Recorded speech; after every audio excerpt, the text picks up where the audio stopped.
Bueno, hoy en Charlas 914 por Tercer Canal tenemos un invitadísimo súper especial. Yo recuerdo en mi niñez, mi padre, samperista, pues de toda la vida, me decía: a Ernesto Samper no lo dejaron gobernar. Ese era como un mantra allí repetido y tal vez ha sido ya, o ya es parte como del sentido común de mucha de la gente y tal vez del pueblo progresista que habita nuestro país. Entonces hoy tenemos este invitado, vamos a hablar con él de muchas cosas porque además se ha convertido desde hace muchos años ya en un gran liderazgo de la izquierda latinoamericana y del progresismo latinoamericano y progresismo a nivel mundial. Y hoy que el mundo está dando tantos giros y tantas vueltas, vamos a conversar sobre todos estos giros y sobre todas las formas en las que viene girando el mundo. Ernesto Samper, muchas gracias por estar aquí con nosotros en Charlas 914. No, Jairo, muy contento además de estar con otro Jairo Rivera. Tuve muy buena relación con tu padre cuando estaba activo en política, estábamos activos los dos.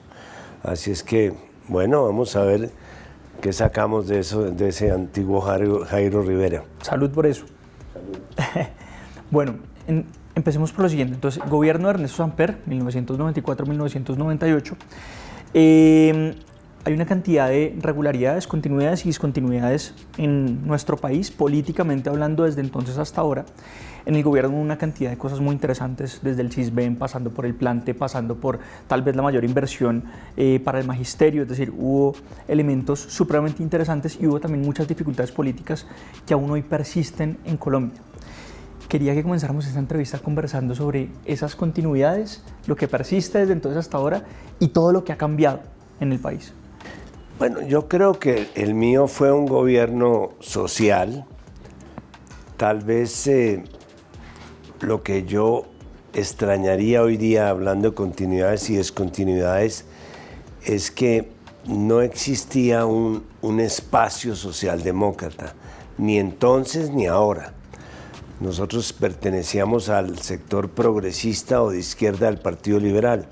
El Partido Liberal históricamente ha tenido dos grandes corrientes, una corriente republicana, conservadora, en la cual pues estuvo Carlos R. Restrepo, Olaya Herrera, Eduardo Santos, Julio César Turbay y más tarde, mucho más tarde, César Gaviria, que le puso la coronita del neoliberalismo, que ya no era el liberalismo, sino el neoliberalismo.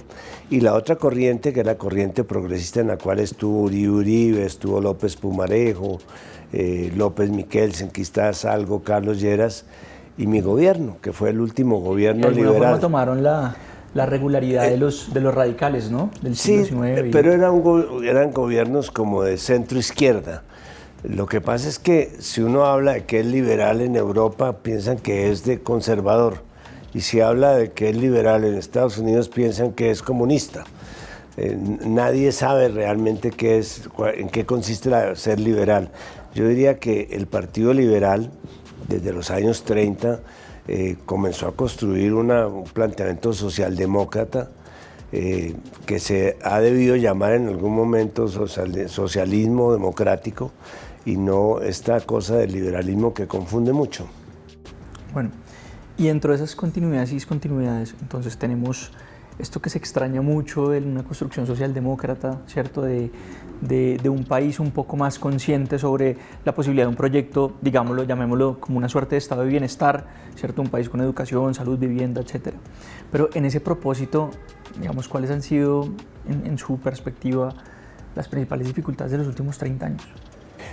Yo diría que sin duda hay una resistencia al cambio que se ha venido acentuando a medida que se ha ido concentrando el poder y el poder se ha ido concentrando con la economía y esa resistencia al cambio se hizo evidente en mi gobierno, no tan explícita como podría ser en este gobierno, pero sí es claro que en Colombia, como en muchos otros países de América Latina, se han venido desarrollando unos poderes fácticos que son grandes grupos económicos, grupos comunicacionales, ONGs internacionales, fiscales que se han dedicado, jueces que están inmersos en una política de judicialización de la política, todos esos poderes fácticos han tenido un terreno fértil ante la ausencia de los partidos, el debilitamiento de los partidos como opciones democráticas. Así como se habla de café sin cafeína, de leche sin lactosa, también la gente hoy día está hablando de política sin políticos. Es el reino de la antipolítica lo que está en este momento. Encontró un poderoso aliado en toda la polarización digital que está viviendo el mundo, que dividió la política entre malos y buenos. Lo que pasa es que hay unos que son los que deciden quiénes son los buenos y cuáles son los malos. Y yo creo que en ese terreno ha habido una continuidad discontinua, porque existe de todas maneras un enfrentamiento ideológico mucho más explícito ahora, pero con unos canales mucho más fuertes que son una concentración del poder. El poder se ha derechizado, especialmente en América Latina.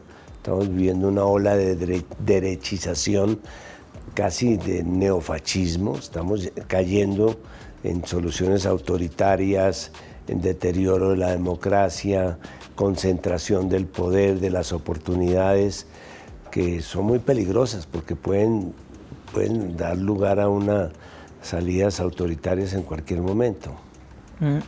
Dentro de como ese fenómeno de autoritarismos nuevos que estamos viviendo, Javier Milei en Argentina, lo que estamos viendo con Bukele en El Salvador, lo que había ya pasado en Europa con Víctor Orbán, bueno, en fin, digamos estos fenómenos autoritarios que a veces elegidos por el voto, ¿no? La paradoja de estas democracias electorales que no logran avanzar en participativa, sino que se devuelven autocracias electorales. Hay una particularidad, y es que se menciona mucho que estos fenómenos surgen en un tiempo en donde pareciera que no hay perspectiva de futuro, ¿cierto? Es decir, en general pareciera que los discursos de esperanza y de construcción de esperanza que habían definido a la política y a la política socialdemócrata, ¿cierto? Y a las políticas de bienestar, como que se han roto. Entonces, eso me llama un poco la atención. ¿Cómo lo ve usted? No, sí hay una, digamos, hay una percepción de futuro, pero es una percepción de incertidumbre respecto al futuro. Por ejemplo, cuando se dio aquí hace pocos años en América Latina lo que se llamó la primavera latinoamericana, y los jóvenes salieron a las calles y protestaron, y se vio como un movimiento repetitivo que se ahogó con la pandemia. Los jóvenes pedían seguridad, pero no era seguridad física, no era más policías, era seguridad frente al trabajo, seguridad frente a los estudios, seguridad frente al cambio climático, seguridad frente a la posibilidad de una conflagración nuclear. Entonces yo creo que en este momento existe el ambiente mucho más abonado para que florezcan como estrategias electorales las estrategias centradas en el miedo y no en la esperanza. La gente de derecha vende miedos. El miedo al cambio climático, el miedo a los comunistas, el miedo al narcotráfico. Nosotros los progresistas vendemos esperanzas, ilusiones, y la gente está demostrado que se mueve mucho más, tiene un comportamiento mucho más de tribu frente a una amenaza, frente a un miedo, frente a un temor, que frente a una ilusión que tal vez pueda ser algo más etéreo, ¿no? En esa perspectiva, ¿cómo lee usted los ciclos progresistas que se dieron en América Latina? Se habla de que estamos en el segundo ciclo progresista, bueno, eso tiene muchos matices, pero hubo un primer ciclo progresista que fue muy importante, ¿cierto? Pero que también tuvo sus bemoles. Entonces quería preguntarle por ese proceso de lo bueno y lo malo, del primer al segundo ciclo progresista, y también la construcción de escenarios tanto multilaterales, como fue UNASUR, como de movimiento social y movimiento político progresista internacional, como es la CELAC, que usted también lidera. A ver, yo creo que hubo una etapa de lo que podemos llamar una especie de, otra vez, una primavera progresista, por ahí del 2004 al 2014, en la cual había gobiernos progresistas. En el caso de Sudamérica, 10 de 12 eran gobiernos progresistas, Fue la época de Lula, la época de Chávez, la época de Morales, la época de Correa, que eran realmente opciones progresistas, y durante eso las cifras lo muestran, no es una cosa retórica. Disminuimos en 100 millones de personas la pobreza relativa en la región, se alcanzaron niveles de crecimiento, porque la gente piensa que el crecimiento es antitético con una propuesta progresista y no hay tal. Se lograron mejoras en temas de inflación, pero luego en el 2016 comenzó un invierno conservador que remató en la pandemia. Y durante esa época, que fue cuando resurgió de alguna manera el modelo neoliberal como propuesta en América Latina, pues el crecimiento bajó a la mitad y la pobreza subió al doble. Es decir, se demostró que no era el modelo neoliberal el mejor modelo, y quizás haya un resucitamiento posterior, pero no lo estoy viendo, sinceramente. Yo creo que la pandemia, sumada a la mayor conectividad que nos dejó el hecho de tener que estar sobreviviendo en virtualidad, nos dejó a las puertas de un fenómeno de polarización ideológica que lo veo mucho más fuerte que un fenómeno de alternatividad democrática. Estamos divididos en extremos y la gente está votando más en contra que a favor de opciones, y yo creo que en ese ambiente florecen mucho más las propuestas de derecha que las propuestas progresistas. Dentro de ese ciclo progresista, ¿cuál considera que fueron los hitos más importantes? Entonces estuvo, claro, una época asignada por el ascenso de Hugo Chávez en Venezuela, ¿cierto? Que eso tiene una trayectoria muy difícil, pero también Evo Morales, pero también Rafael Correa. Tal vez me quedó, eso te lo puedo relacionar con algo que me quedó en el tintero de tu anterior pregunta, es qué papel ha jugado en todo esto la integración. Es que toda la gente habla de integración y todo el mundo quiere la integración, pero cuando cada quien habla de la integración está pensando en un concepto distinto. Para mí la integración progresista es el concepto de construir región con conocimiento, con libre movilidad de personas, compartir redes de universidades, homologación de títulos, también infraestructura física, crear las autopistas, los ferrocarriles, la tecnología, ciencia y tecnología, cultura.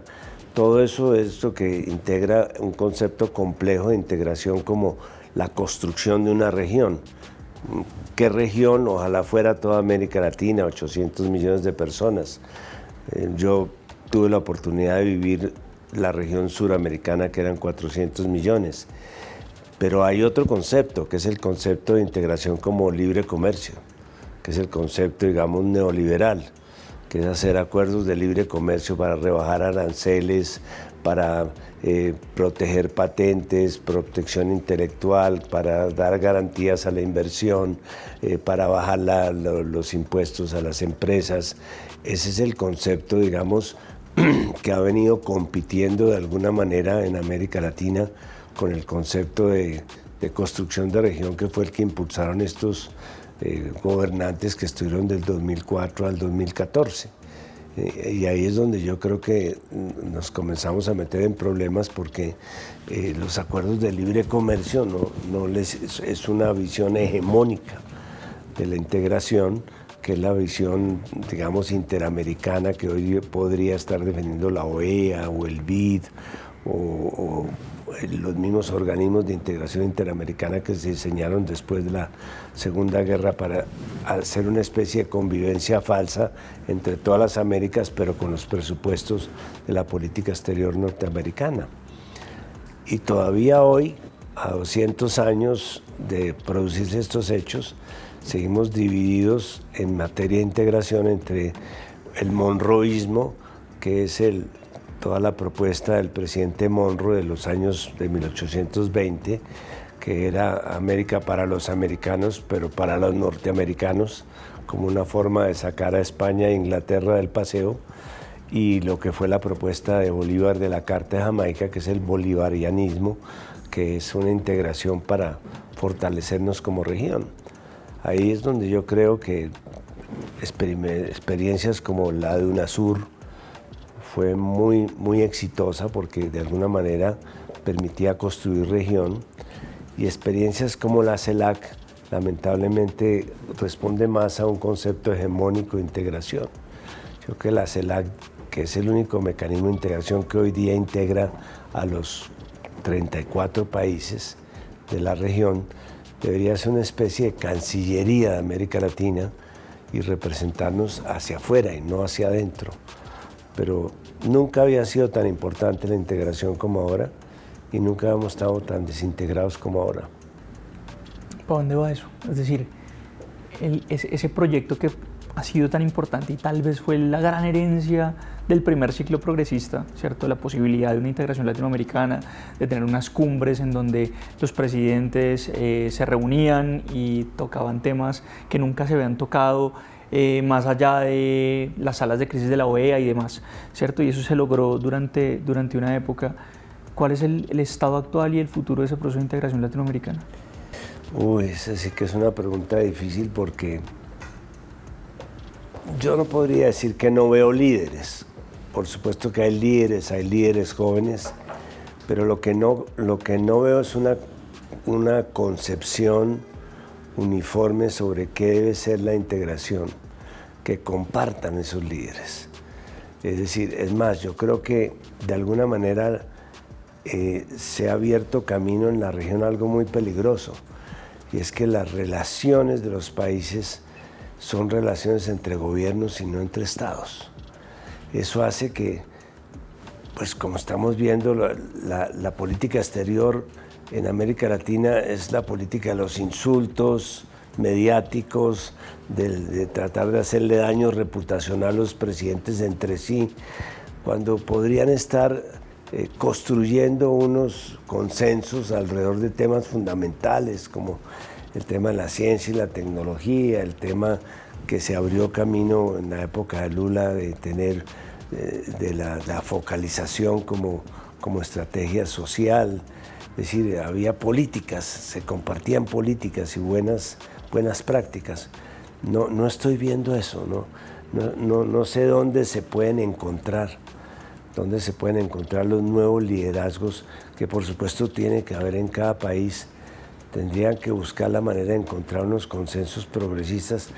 Está mucho más fácil buscar consensos neofascistas que consensos progresistas. Sí, esa es una paradoja muy interesante. De hecho, conversando en la entrevista que hicimos desde Tercer Canal con James Robinson, había un diálogo muy posible con lo que alguna vez, o más bien al inicio del gobierno Petro, trajo Mariana Mazzucato, que es esta idea de, bueno, América Latina tiene un proyecto de industrialización pendiente, ¿no? de construcción de industrias nacionales y de integración alrededor de ese proyecto, bueno, de ese viejo proyecto tan recordado de industrialización por sustitución de importaciones y estas etapas del famoso ICI, pero eso parece que no, como que no estuviera sobre la agenda. En los años 50, 80 la discusión era el modelo cepalino, que era un modelo de sustitución de importaciones, proteccionista, y el antimodelo cepalino que terminó convertido en el modelo, en el consenso de Washington.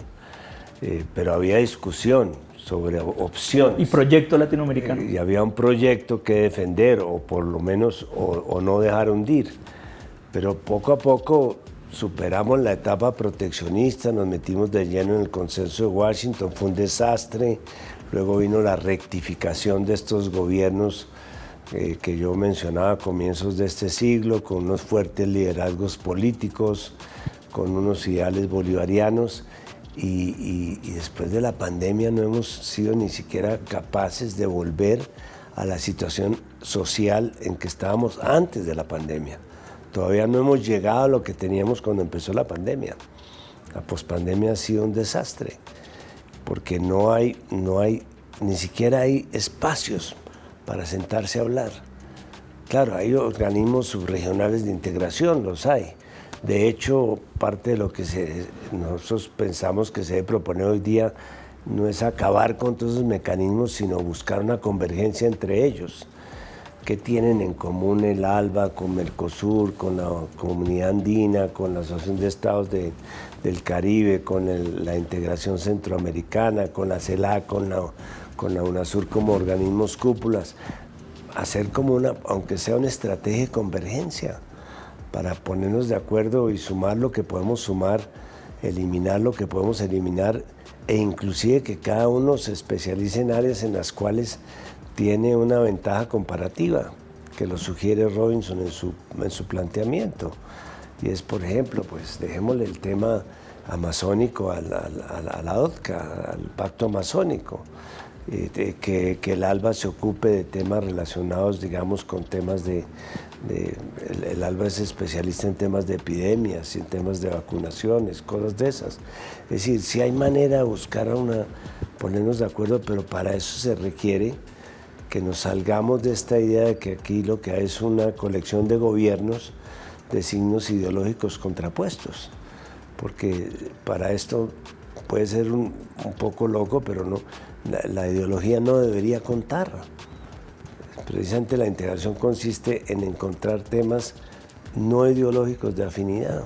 Sí, políticas de Estado. Políticas de Estado y no políticas de gobierno, ¿no?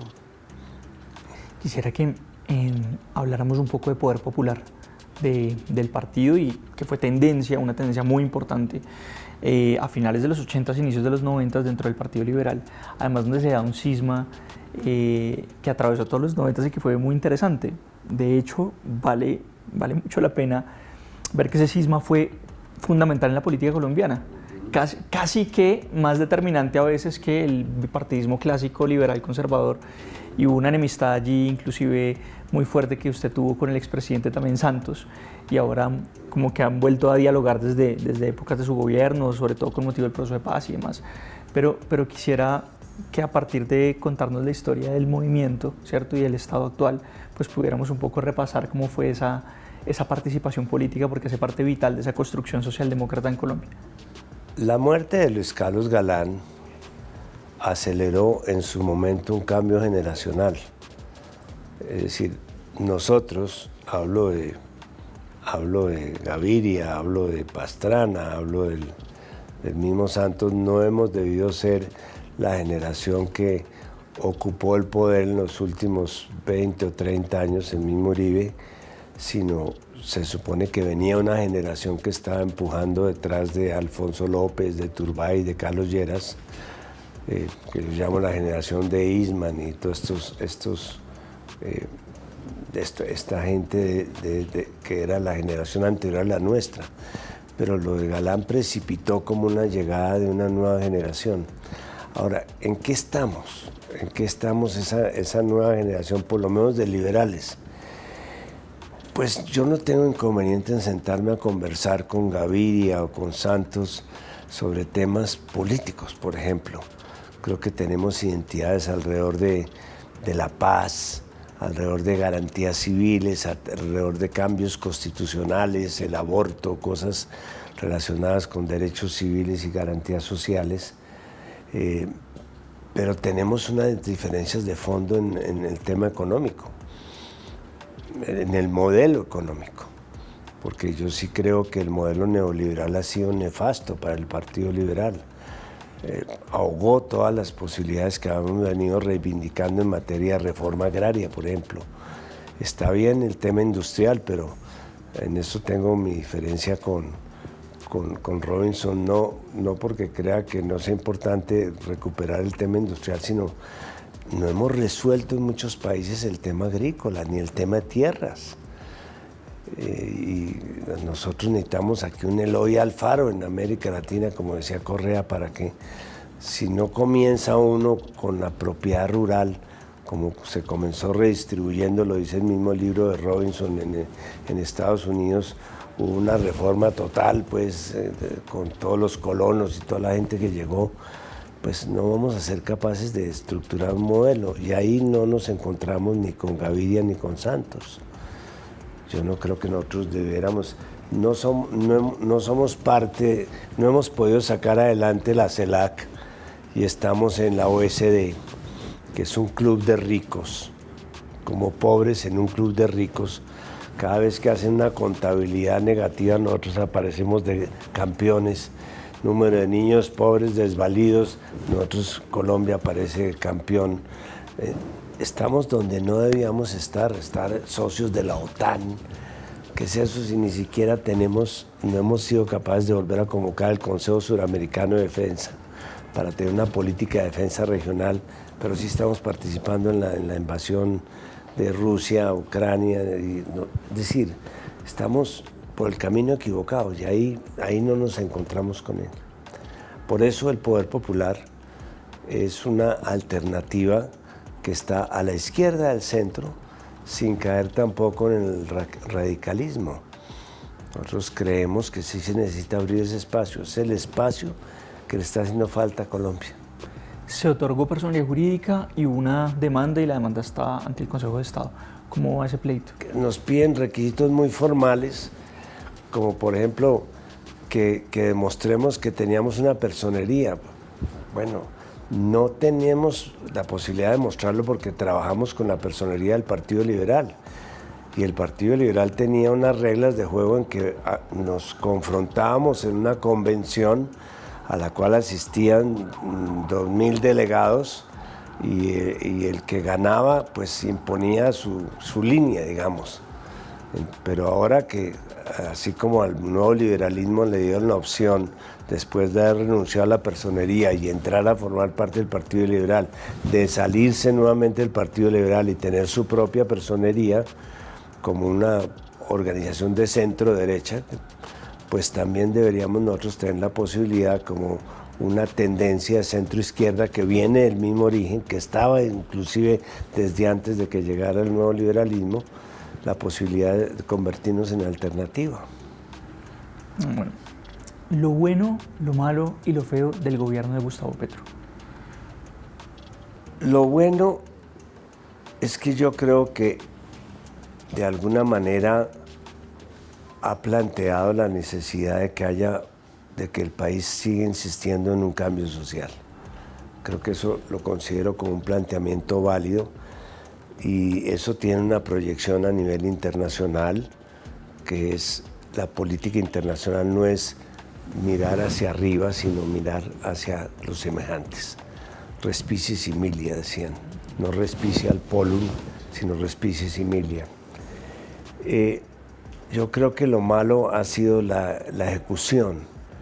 Es decir, el gobierno tiene un proyecto político mucho más claro que el que pueda tener Duque, y mucho más progresista que el que podía tener Uribe, pero ha tenido falencias en la ejecución. Lo digo no con la intención de criticar al gobierno, sino porque a pesar de eso considero que si algo va a dejar este gobierno de bueno, es un grupo de gente que si no hubiera tenido la posibilidad de entrar a este gobierno, jamás hubiera tenido la posibilidad de asomarse al gobierno. De aquí va a salir una generación de gente que se asomó al poder, algunos lo hicieron bien, otros lo hicieron mal, pero los que hicieron bien no hubieran podido llegar si no hubiera sido a través de este esquema. Lo bueno, lo malo y lo qué. Y lo feo, bueno, tal vez estéticamente no ha sido el gobierno más coherente en cuanto a su mensaje, su relacionamiento. Pero yo creo que, para terminar con un toque optimista, y lo digo habiendo sido secretario de UNASUR, que me permite comparar con otros países, yo creo que Colombia ha demostrado una vez más que tiene una institucionalidad muy fuerte. Un país que lleva 50 años en conflicto armado y que no haya habido una sola ruptura democrática ni una sola propuesta autocrática. Me parece que eso ha sido el resultado de una institucionalidad muy fuerte. Tenemos separación de poderes, hay un ejecutivo que gobierna, hay un legislativo en el cual se encuentran todas las tendencias y allí se injurian, se calumnian, pero se debate. Hay unas cortes que ejercen autónomamente sus funciones, unos organismos de control, unas fuerzas armadas civilistas. Eso no lo encuentra usted fácilmente en ningún país de América Latina y eso nos salvó y nos permite inclusive pasar gobiernos como este, que es un gobierno que ha tenido las mismas fuerzas que tuve yo, pero mucho más incrementadas, cuya función es no dar un golpe de Estado, que yo creo que el mundo y sobre todo América Latina está ya libre de posibilidades de que haya una ruptura democrática como las dictaduras militares de los años 60, pero sí tratar de impedir la gobernabilidad y de hacer difícil gobernar el país. Me parece que en eso siento mucha más agresividad que la que sentía yo, quizás porque también las circunstancias han cambiado. ¿Cuáles son las nuevas circunstancias? Pues las nuevas circunstancias son una polarización ideológica, la primera vez que llega realmente una opción de izquierda al poder, un presidente que no estaba familiarizado con lo que podríamos llamar la estética del poder y las reglas que se debían seguir para poder gobernar sin hacer tanto ruido, pero hay propuestas como la paz total y la apertura regional que me parece que siguen haciendo totalmente válido el proyecto que terminaría dentro de 2 años. En ese escenario que claramente es distinto, ¿cierto? Tenemos a Donald Trump en los Estados Unidos, tenemos estos dos grandes conflictos, la guerra Rusia-Ucrania y el genocidio Israel-Gaza, y una rearticulación internacional en un mundo que ya no es el mundo de los 90s, en el que usted gobernó, en donde los Estados Unidos eran digamos, el hegemón del mundo, sino un mundo multipolar y demás. Hay una dinámica internacional, por lo menos un poco más plural, pero también un poco abocada a la guerra y a la conflictividad. Y ahí está América Latina con unas transiciones que en todo caso son difíciles, lo estamos viendo ahora con los discursos que está dando Claudia Sheinbaum, también un poco en respuesta a esta xenofobia tan marcada del discurso de Donald Trump. ¿Qué puede venir para Colombia en 2026? En ese escenario político, ¿cómo ve usted las elecciones de 2026 en Colombia? Yo podría darte una visión optimista de la llegada de Trump y decir que Trump es capaz de negociar y que es un tipo pragmático. Lamentablemente yo creo que el Trump 2 va a ser peor que el Trump 1. Sí, porque todas las condiciones además están dadas para nada me llevaría a pensar que el Trump 2 va a ser un Trump distinto del Trump 1 y en este caso agravado. Un Trump que va a acabar de convertir los migrantes en una razón de xenofóbica para tratar de justificar su permanencia en el poder, que va a elevar los aranceles al precio de una mayor inflación en los Estados Unidos para ganarse la clase trabajadora, un Trump de trompadas, como su nombre lo indica, ¿no? No soy nada optimista respecto a lo que le espera América Latina porque no veo que haya un cambio en el personaje, ni un cambio en su proyecto, ni en la gente que lo acompaña. Pero daría lo que fuera por equivocarme.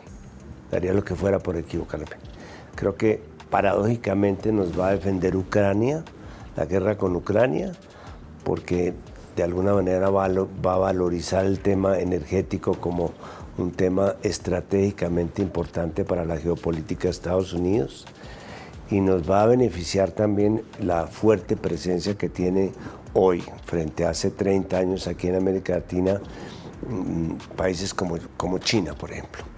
La presencia de China, que es una presencia mucho más amable, mucho más democrática, mucho más comprometida con temas como el de la inclusión social, el tema del crecimiento económico, esos temas que yo llamo para construir región, pues va a obligar por lo menos a los que diseñen la política exterior respecto a América Latina en los Estados Unidos a tener algunas precauciones porque tenemos un aliado importante que está adentro, no está afuera. Pero eso llevará a la multipolaridad, eso lo podemos dejar en algún programa, abordar eso. Yo sí creo No veo que lo que vamos a ver es que ahora Rusia la va a reemplazar China frente a Estados Unidos. Yo creo que Estados Unidos cometió el peor error de su vida al vincular la globalización a la dolarización y a firmar esa dolarización a través de sanciones económicas. Con lo cual lo que está logrando es lo contrario, es que el mundo se está desdolarizando, es decir, se está desglobalizando, y al desglobalizarse se está despolarizando.